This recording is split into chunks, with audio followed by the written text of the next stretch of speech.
आज हम लोग इस वीडियो में देखेंगे बायोलॉजी का पार्ट 3 जीव जनन कैसे करते हैं, हाउ डू ऑर्गेनाइजम्स रिप्रोड्यूस का टोटल ऑब्जेक्टिव देखेंगे। बायोलॉजी के शुरुआत के 2 चैप्टर का ऑब्जेक्टिव अपलोड हो चुका है और फिजिक्स और केमिस्ट्री का टोटल ऑब्जेक्टिव भी अपलोड हो चुका है। तो आज हम लोग देखेंगे बायोलॉजी का तीसरा चैप्टर। अगर साइंस का बात किया जाए तो साइंस का ये टोटल 14th चैप्टर है। तो चलिए आगे बढ़ने से पहले अगर आपने अभी तक हमारे चैनल को सब्सक्राइब नहीं किया है तो चैनल को सब्सक्राइब करके बेल नोटिफिकेशन प्रेस कर दे। आपको इस चैनल पे क्लास 10th की कंप्लीट प्रिपरेशन करवाई जाएगी। तो देखिए, पुष्प का कौन सा भाग परागकण बनाता है? पुंकेसर। शुक्राणु का निर्माण होता है वृषण में। लिंग गुणसूत्र का पूर्ण जोड़ा पाया जाता है स्त्री में। पुष्प का कौन सा भाग फल बनता है? अंडाशय। IUCD का पूर्ण नाम क्या? Intrauterine contraceptive device. मानव मादा के जनन तंत्र का भाग नहीं है शुक्रवाहिका, यह मानव नर का जनन तंत्र का भाग है। गर्भाशय का विमाप क्या होता है? 7.5 × 5 × 3.5 सेंटीमीटर क्यूब।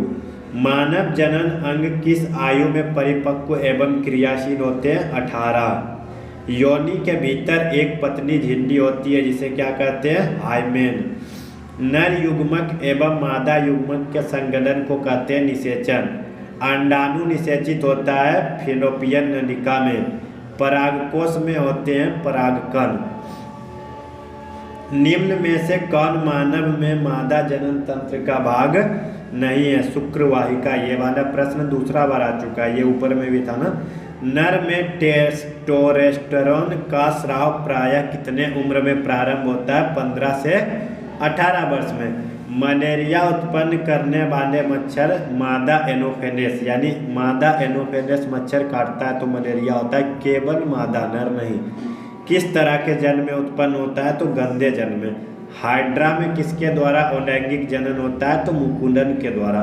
मुकुंदन द्वारा अलैंगिक जनन होता है ईस्ट में, ठीक है, ईस्ट हाइड्रा।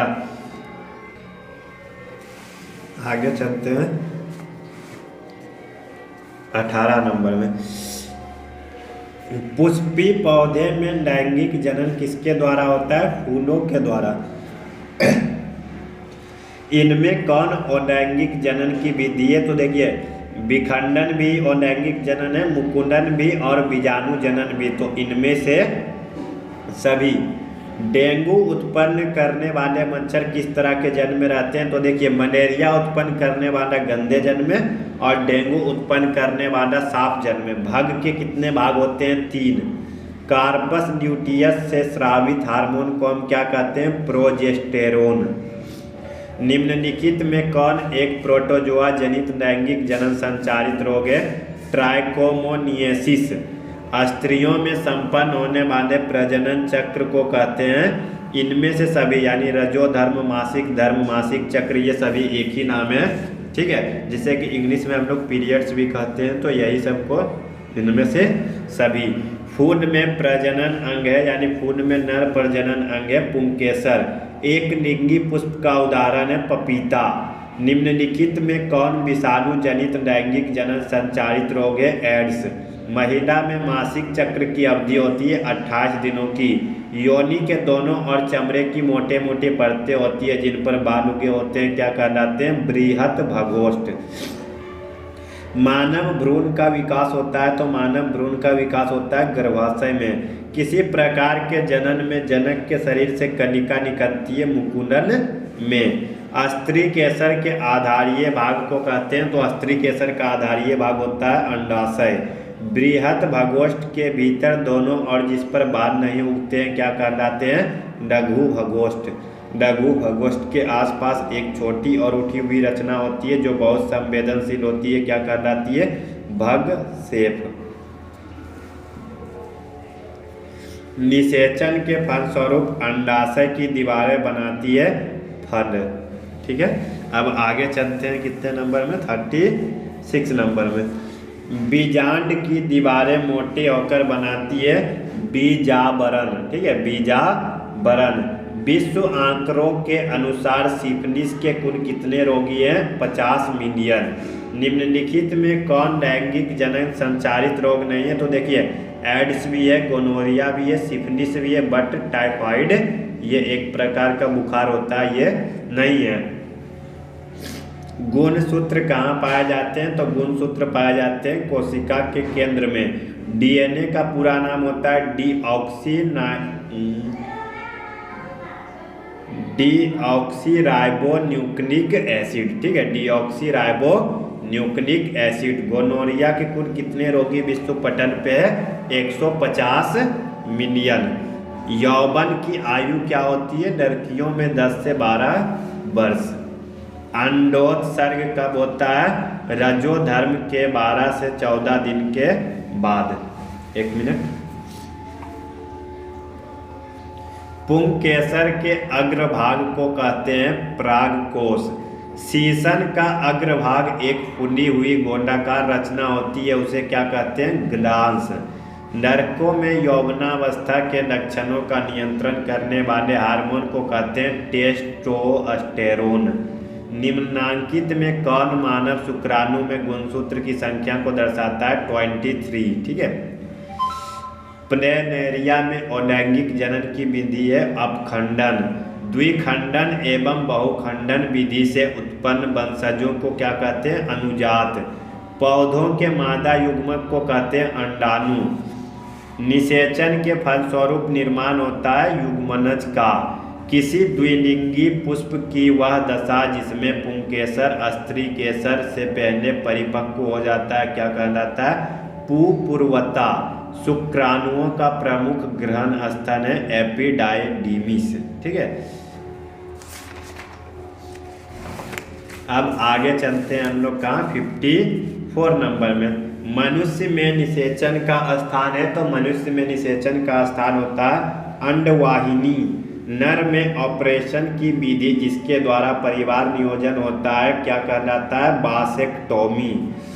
जिस संरचना के द्वारा गर्भ पोषण और ऑक्सीजन प्राप्त करता है वह कहलाता है प्लेसेंटा। शुक्राणु की लंबाई लगभग क्या होती है? 1 मिलीमीटर के 100वें भाग। डीएनए कहाँ पाया जाता है? कोशिका के केंद्र में पाया जाता है डीएनए। जनन की मूल घटना क्या होती है? तो जनन की मूल घटना है डीएनए की प्रतिकृति बनना, यानी डीएनए के जैसे ही प्रतिकृति बनना। एकल जीव प्लाज्मोडियम में किस विधि द्वारा जनन होता है? तो बहुखंडन, यानी ये एक जो होते हैं वो टूट के बहु बन जाते हैं। बहु मतलब बहुत बन जाते हैं। गर्भ निरोध की विधि क्या है? तो गर्भ निरोध की विधि है कंडोम का प्रयोग। दूब घास की जड़ के पास एक नया तना निकलकर भूमि पर समानांतर रूप से बढ़ता है, इसे क्या कहते हैं? रनर।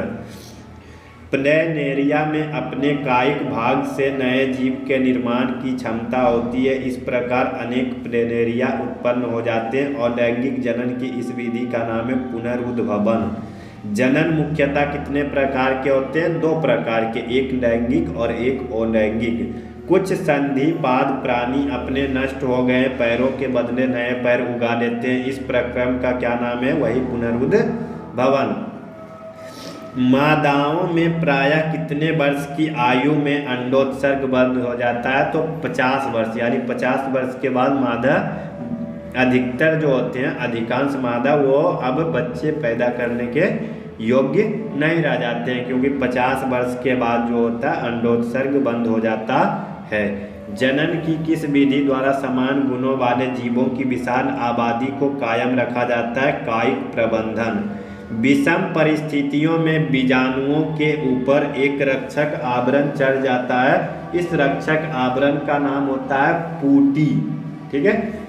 जीव अपने अंडों को अपने शरीर की गर्मी देती है, क्या कहलाते हैं? इनक्यूबेशन, ठीक है, यानी अपने अंडों को अपने शरीर की गर्मी देते हैं, ये क्या कहलाते हैं? इनक्यूबेशन। क्योंकि आप देखे होंगे मुर्गियों को ये क्या करता है, इसे मुर्गियों को या पक्षियों को उस पर बैठे रहते हैं, यानी अपने शरीर की गर्मी देते हैं। निम्न में किसमें बाह्य निषेचन होता है? तो देखिए मेढक में बाह्य निषेचन होता है, ठीक है। गाय, कुत्ता, मनुष्य ये सभी में अंतः निषेचन होता है, लेकिन मेढक एक ऐसा जीव है जिसमें कि पानी में बाह्य निषेचन होता है। अब चलते हैं आगे 71 में। किस विशिष्ट आनुवांशिक पदार्थ के अंदर प्रोटीन के संश्लेषण की सूचनाएं कूटबद्ध होती है? DNA। बेकरी वाले खमीर और अमीबा में किस विधि द्वारा अलैंगिक जनन होता है? द्विखंडन। पुनरुद्भवन क्रिया की खोज किस वैज्ञानिक ने की थी? ट्रेम्बले। किसी संरचना द्वारा भ्रूण को मां के रुधिर से पोषण मिलता है? अम्परा। एक पौधा जिसके जड़ द्वारा कायिक प्रबंधन होता है? सागौन। ठीक है, अब आगे बढ़ते हैं 76 नंबर में। नर तथा मादा युग्मक के संलयन से बनी जीवित रचना होती है? युग्मनज। गुलाब में होता है तो गुलाब में तना कायिक प्रबंधन, क्योंकि देखिए गुलाब का पौधा का आप तना को काट के कहीं भी लगा दीजिए तो वो नया पौधा उससे उत्पन्न हो जाएगा। तो इससे पता चलता है कि वो होता है तना कायिक प्रबंधन। कुछ पौधा ऐसे होते हैं जो कि आपको जड़ के सहित लगाना पड़ेगा तो वो होता है जड़ कायिक प्रबंधन। और कुछ पौधा ऐसे होते हैं जिसका कि आप पत्ती को भी लगा दीजिएगा, जैसे कि आप देखे होंगे कुछ साग वगैरह में, जैसे पालक का साग, इसमें आप पत्ती से भी कर सकते हैं। ठीक है, लेकिन आप जड़ वाले में देखिए जैसे कि आम, अमरूद, ये सभी बड़े पौधे जो होते हैं इसमें आपको जड़ के साथ लगाना होगा। समान जीन संरचना वाले जीवों को क्या कहते हैं? क्लोन। निम्न में उभयलिंगी पौधा सरसों। निम्न में अंड प्रजक है तो अंड प्रजक क्या? मनुष्य अंडा देता है? नहीं। गाय अंडा देता है? नहीं। कुत्ता अंडा देता है? नहीं। तो अंडा कौन देता है? मेढक। निम्न में सजीव प्रजक है। सजीव प्रजक कहने का मतलब जो अपने बच्चों को जन्म देते हैं। तो देखिए मेढक अंडा देता है, सर्प अंडा देता है, मछली अंडा देता है, बट गाय अपने बच्चों को जन्म देती है। फिम्बरी नामक संरचना कहाँ पाई जाती है? अंडाशय में।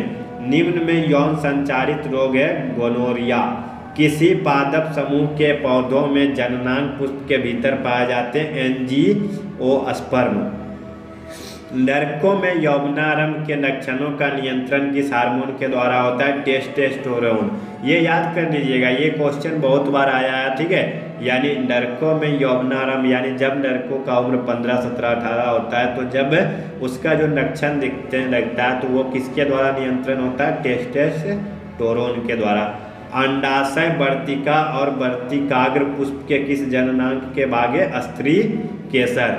स्पाइरोगायरा में प्रजनन किस विधि से होता है? खंडन। ग्लांस त्वचा के दोहरे स्तरों से ढकी होती है जिसे क्या कहते हैं? प्रीप्यूस। वे पौधे जो अलैंगिक जनन करते हैं कहलाते हैं? गणना। स्ट्रॉबेरी पौधे के प्राकृतिक जनन की विधि का नाम लिखे तो दाब लगाना। देखिए धीरे धीरे क्या अब हम अपने लक्ष्य की ओर पहुंच जा रहे हैं, यानी अब 5 या 6 ऑब्जेक्टिव और बचा है। अगर आपने अभी तक चैनल को सब्सक्राइब नहीं किया है तो सब्सक्राइब कर ले। अब देखिए सिर्फ 6 बचा है तो देखते हैं अब 91। पौधों में जनन अंग कहाँ पाए जाते हैं? तो पौधों में जनन अंग पाए जाते हैं पुष्प में, क्योंकि देखिए पुष्प में जो होता है ना, पुष्प में अगर कोई तितली वगैरह या कुछ बैठता है तो उसके पैरों में जो होता है उसका जनन अंग लग जाता है और वो फिर दूसरे पुष्प में जाके बैठते हैं। तो इस तरह से कई पुष्पों में जो होता है प्रजनन की प्रक्रिया होती है। सिफिलिस किसके कारण होता है? तो सिफिलिस होता है जीवाणु के कारण। एड्स किसके कारण होता है? तो एड्स होता है विषाणु के कारण। अपनी आबादी को कायम रखने के लिए जीव क्या करते हैं? जनन या प्रजनन भी बोल सकते हैं इसको। ठीक है, बीजाणुओं द्वारा जनन है तो बीजाणुओं द्वारा जनन है अलैंगिक जनन। एक लिंगी पादप जो कमजोर तने वाला और भूमि पर फैलता हो? मूंग। ठीक है, तरबूज नहीं है, मकई भी नहीं है, खीरा भी नहीं है। मूंग जो है ये एक लिंगी पादप है जो कमजोर तने वाला होता है और भूमि पर भी फैलता है। तो आज हम लोगों ने देखा तीसरा चैप्टर देखा जीव जनन कैसे करते हैं। अगले वीडियो में हम आएंगे बायोलॉजी के चौथे चैप्टर अनुवांशिकता एवं जैव विकास हेरेडिटी एंड एवोल्यूशन के ऑब्जेक्टिव के साथ। तो अभी के लिए इस वीडियो में सिर्फ इतना ही। अगर आप अभी तक इस चैनल को सब्सक्राइब नहीं किए हैं तो सब्सक्राइब करके बेल नोटिफिकेशन को प्रेस कर दें। अब मिलेंगे नेक्स्ट वीडियो में। अब जो है हम लोगों का विज्ञान का ऑब्जेक्टिव लगभग समाप्ति की ओर है। फिजिक्स केमिस्ट्री समाप्त हो चुका है, बायोलॉजी का 2-3 चैप्टर बचा हुआ है तो वो भी समाप्त हो जाएगा 1 दिनों के अंदर। फिर हम लोग चलेंगे साइंस के बाद सोशल साइंस की तरफ। तो अभी के लिए बस इतना ही, मिलते हैं अगले वीडियो में। धन्यवाद। जय हिंद।